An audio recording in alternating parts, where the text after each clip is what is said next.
महाराष्ट्र काय कर्नाटक काय सर्वांनी सबस्क्राईब करा खिलार महाराष्ट्राची शान आणि क्लिक करा बेल आयकॉनवर.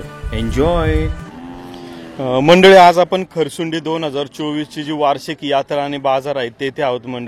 मंडळी सध्या आपल्याकडे जे शेतकऱ्यांची आपण मुलाखत घेत आहे त्यांची जास्तीत जास्त माहिती आपण तुमच्यापर्यंत पोहोचवण्याचा प्रयत्न यासाठी करत असतो की सिमेंटचा वापर समजा ज्यांच्या भागामध्ये खरंच वळू नाहीये की ज्यांना गाडी भाडं परवडत नाहीये त्यांनी सिमेंटचा वापर केला पाहिजे.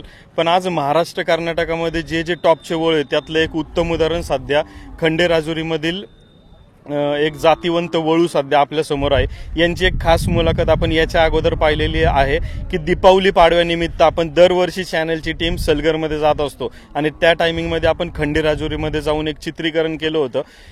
मालकांच्या दावणीची एक विशेष गोष्ट म्हणजे जवळपास मालक 40 ते 50 गायी आहेत का आपल्या 40 ते 50 गायी जातीवंत गायी आहेत आणि त्या अशा जागी त्यांचं लोकेशन आहे की एकदा तुम्ही बघितलं तर तुम्हाला विश्वास बसणार नाही की हे महाराष्ट्रामधलं असं सुंदर लोकेशन आहे. आवर्जून यांच्या दावणीला भेट द्या. आपण त्यांच्याकडून थोडक्यात माहिती जाणून घेऊया. मालक, आम्हाला तुमचं संपूर्ण नाव, गाव आणि फोन नंबर सांगा. आमचं नाव शीतल बापू रुपनोर, खंडेराजुरी, तालुका मिरज, जिल्हा सांगली. Phone number 9322 65 25 82. मालक, आता आम्ही हा जो वळू पाहतोय तो किती दाती, काय याचा जन्म कुठला, कुठून घेतला, काय ती सर्व माहिती आम्हाला द्या. हा बैल 7 दाती आहे.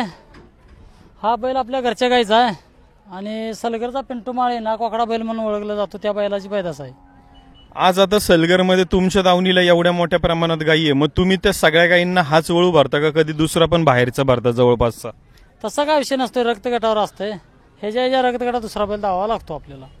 आज हा जातीवंत वळू तुम्ही सांभाळा. आम्ही पाहतो त्याची शरीर यष्टी किंवा बऱ्याचशा गोष्टींमध्ये सर्व गुण संपन्न आहे. याचा खुराक किंवा व्यायाम काय प्रकारचा असतो तुमच्याकडे? याला खुराक 2 टाइम हे आपलं सातू म्हणून असते आपल्यात. सातू, शेंगपेंड, दूध असतंय, 2 टाइम ठेवायचं. आता तरी तुमच्याकडे एवढ्या मोठ्या प्रमाणात गायी, अंदाजे तुमच्या कळपातल्या गायी आणि बाहेरच्या गायी दिवसाला किती गायी भरता एकूण? तसं काय नसतंय, गाय येईल तसं कवा 1 बसते, कवा 4 असते, 10 गाय आपण बैल काढतो. तर म्हणजे अशा प्रकारे आपण यांची माहिती पाहिली. आपण खंडेराजुरी या त्यांच्या दावणीवरती एक खास डॉक्युमेंटरी फिल्म देखील पाहणार आहोत आणि अधिक माहिती आपण चॅनलच्या माध्यमातून खूप पाहत राहूया.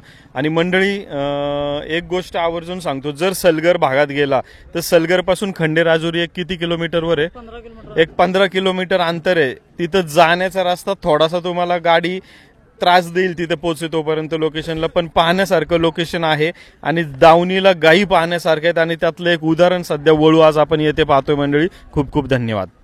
खिल्लार महाराष्ट्राची शान.